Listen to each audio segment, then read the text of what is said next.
Okay, I'd like to say something about the Muslim Council of Britain, whose leader recently accused the security services here of increasing tensions in society by fostering a negative image of Muslims, which is pretty ironic given that the Muslim Council of Britain itself is probably the most high-profile negative image of Muslims there is in this country, apart from the actual suicide bombers.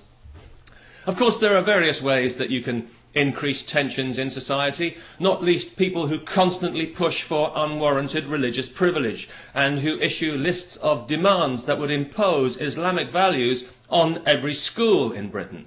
People who refer to themselves as community spokesmen when they actually speak for nobody but themselves and their Wahhabi fundamentalist paymasters in Saudi Arabia, where just last week somebody was actually executed on suspicion of practicing witchcraft.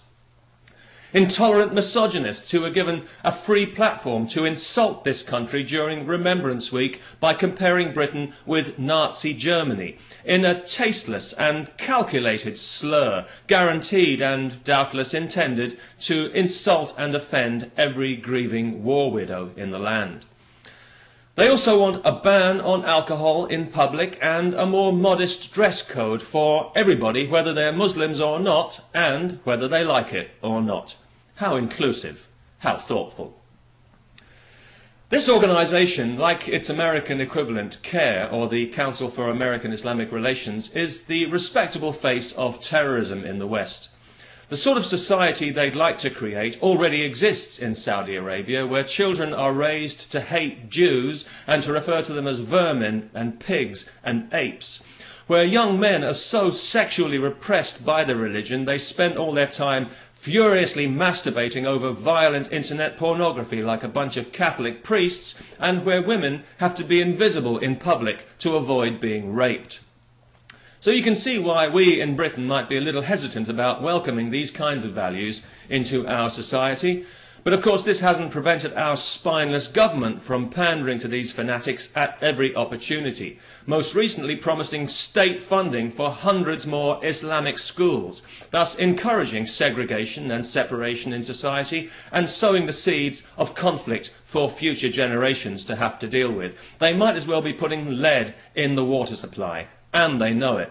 Because it would be easy to blame this on misguided political correctness, but this is actually cynical political opportunism. The truth is, the Muslim vote is just too important to lose in places where the Labour Party needs to win. So as usual, they're happy to inflict long-term damage to achieve short-term ends.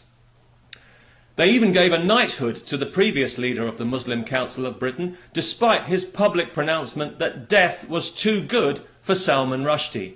They gave him a knighthood anyway for the sake of community relations. You know what's good for community relations?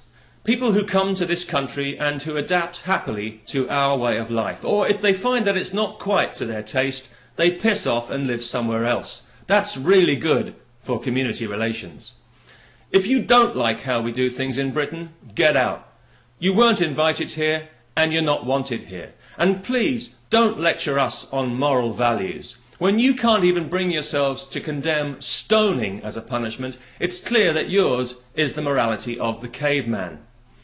And for your information, we do have strong moral values in Britain. We just don't feel the need to enforce them with an iron rod because we're not as insecure as you are, and because we believe people should be free to make their own choices in life and not be dictated to by small-minded medievalists who despise everything this country stands for. And by the way, this has got nothing to do with immigration. Let me make this very clear. I welcome immigration to Britain. I think that, within reason, I think it's a healthy thing for the economy. I think it's a good thing for the country.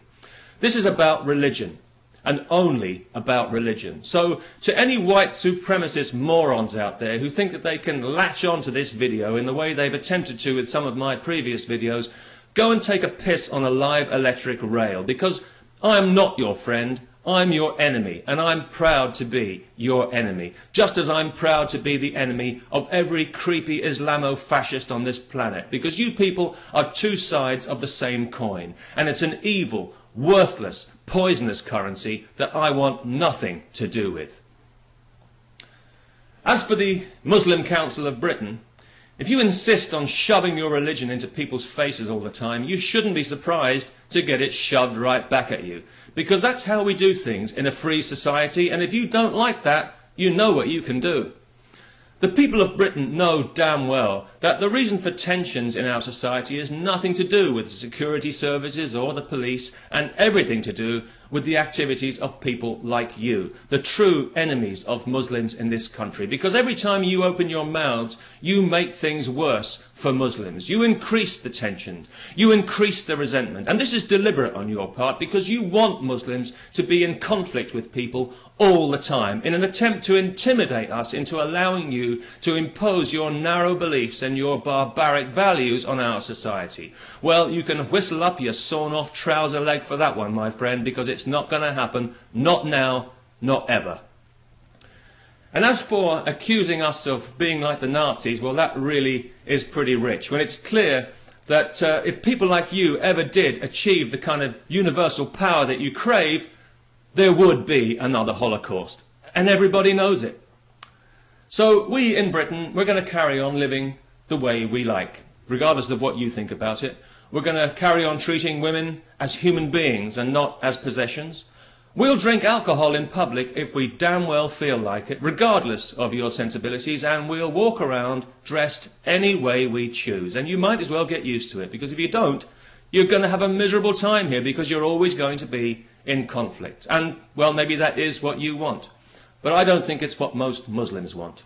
Because to my mind, if religion has a legitimate purpose, it's not as a vehicle for conquering and subduing people, as you seem to believe, but as a personal means, and I do mean personal, as a personal means of achieving a peaceful heart, which is, I think, its only legitimate purpose.